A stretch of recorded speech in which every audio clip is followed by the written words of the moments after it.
Dr. Craig Brue, the resident chiropractor here in Saddlebrooke. Today I want to give you some tips on the prevention of neck problems. One of the things I see here in the office is that people often have a neck problem from prolonged activity, especially computer work. When you're doing your computer work, I want you to sit up straight.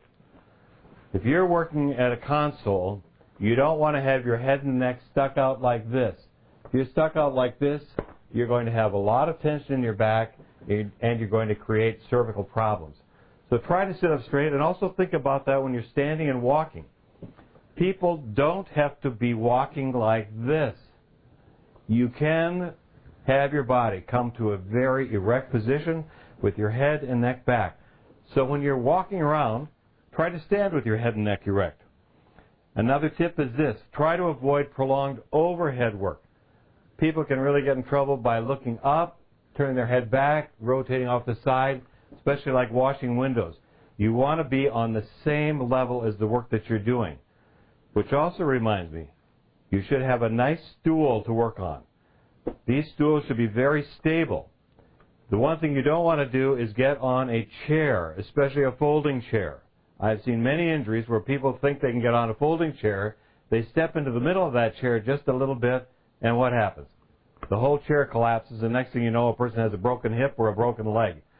So, I'm going to show you a chair that I use, or actually a step stool that I use. I have step stools in my closet. We have one in the kitchen area. I have one in the garage. This is one of my favorite ones because it comes with wheels. Not only does it have a wheel, but it has a base that pulls out. So if I have something heavy, I can put that heavy object on my base and wheel it around rather than try to drag it around. And this is a very nice folding out step stool that is very stable because it locks into place. You know, here in Arizona, it seems like we all have 10 or 12-foot ceilings, and we have these great big high cabinets. So I think using a step stool and having one convenient is really a great idea.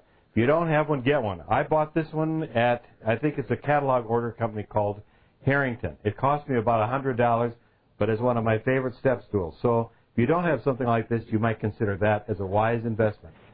There are 3 other points I would like to make about the prevention of neck pain. First of all, I think it's good to invest in a great pillow.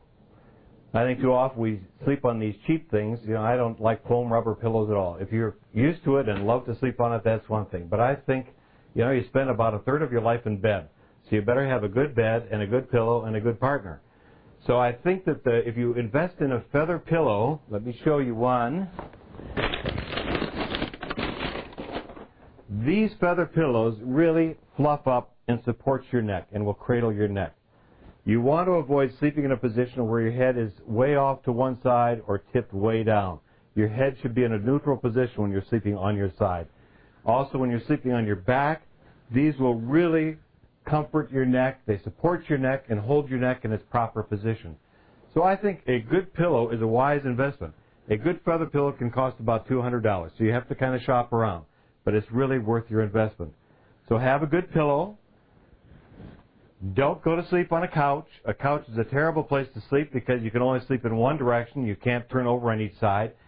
And your head is usually tipped up against an armrest that puts a big kink in your neck, and that's going to cause problems. Also, don't sleep on your stomach. If you sleep on your stomach, your head is going to be turned off to the side for 2, 3, 4, or however many hours you sleep. It's a terrible way to sleep, and it compromises the nerves in your neck. You're going to wake up stiff and sore. And that's my health tip for today.